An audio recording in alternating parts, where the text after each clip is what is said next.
కనీసం నువ్వు ఇదేంటని చెప్పి పరామర్శించిన పరిస్థితి లేదు. అన్నమయ్య డ్యామ్ కొట్టుకుపోయి అంతమంది చనిపోతే కనీసం కడప జిల్లాకి వెళ్ళాను నువ్వు కల్తీ సారా తాగి తూర్పుగోదావరి జిల్లాలో దాదాపు 24 మంది చనిపోయారు.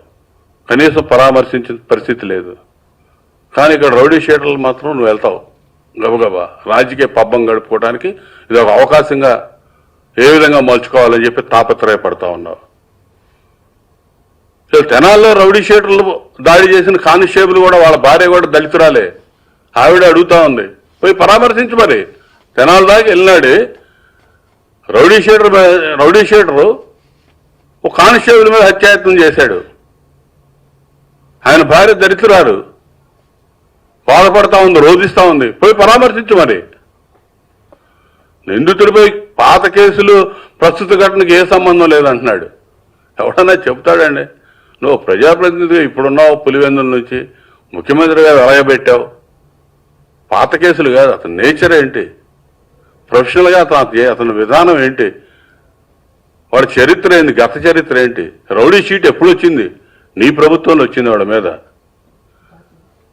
గంజాయి కేసేమో గంజాయి ఉన్నందుకుంది అతని మీద. అతను అమాయకుడు అన్నట్టు చెప్తున్నాడు. కేసు గంజాయి అమ్మినందుకు ఉంది. ఆటో డ్రైవర్ల మీద దాడి చేసిన కేసులు ఉన్నాయి, ఆడపిల్లలు గొడవ చేసిన కేసులు ఉన్నాయి, మహిళలను వేధించి ద్విచక్ర వాహనాలు దొంగతనాలు చేసిన కేసులు ఉన్నాయి. వీళ్ళ మీద ఒకరి మీద 9 కేసులు ఉన్నాయి, ఒకరి మీద 8 కేసులు ఉన్నాయి.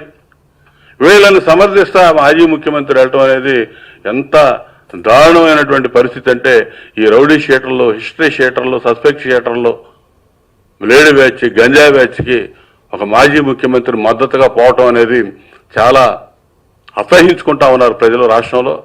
ఇవాళ ఇటువంటి విధానాలు మానుకో నువ్వు. ఇవాళ నువ్వు ఇడి చేసి నువ్వు చెప్పింది ఏంటంటే ఆడపోయి తెలుగుదేశాన్ని ఏమీ అనలేదు మమ్మల్ని, కానీ పోలీసులు ఆత్మస్థైర్యాన్ని దెబ్బతీయడానికి ప్రయత్నం చేస్తా ఉన్నావు. వాడు కూడా మాట్లాడాలి, రోడ్డు మీదకి వచ్చి తన విషయం తెలుసుకోవాలి. పోలీసు అధికారులు కూడా ప్రతిదానికి ఈ విధంగా రాద్ధాంతం చేస్తా ఉన్నాడు, బెదిరింపు ధోరణిలో ప్రవర్తిస్తా ఉన్నాడు. పోలీసుల్ని అంటే అంటే అతను 5 ఏళ్ల అధికారంలో ఉన్నప్పుడు ఏ విధంగా అకృత్యాలు చేపించాడు, పోలీసులను కూడా అడ్డం పెట్టి చేపించాడు. కానీ ఈ ప్రభుత్వంలో ఎక్కడ కూడా పోలీసుల్ని స్వార్థానికి వాడుకునే ప్రభుత్వం కాదు చంద్రబాబు నాయుడు గారి ప్రభుత్వం. పర్ఫెక్ట్గా ప్రజల శాంతి భద్రతలు కాపాడటానికి, సమాజంలో అన్ని రకాలుగా ఎవరికి ఇబ్బందులు లేకుండా ఉండటానికి, ఆడపిల్లలకు రక్షణ కల్పించడానికి ఈ గంజాయి ఏదైతే గంజాయి మయం చేసే ముఖ్యంగా తెనాలి పరిసర ప్రాంతాలు,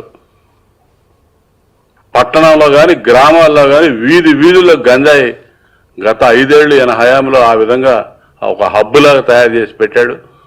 అక్కడ ఈ గంజాయి మత్తులో ఎవడేం చేస్తున్నాడో అర్థం కాని పరిస్థితి. ఇప్పుడు అవన్నీ కూడా శుభ్రం చేసుకుంటూ వస్తూ ఉంది ఈ ప్రభుత్వం.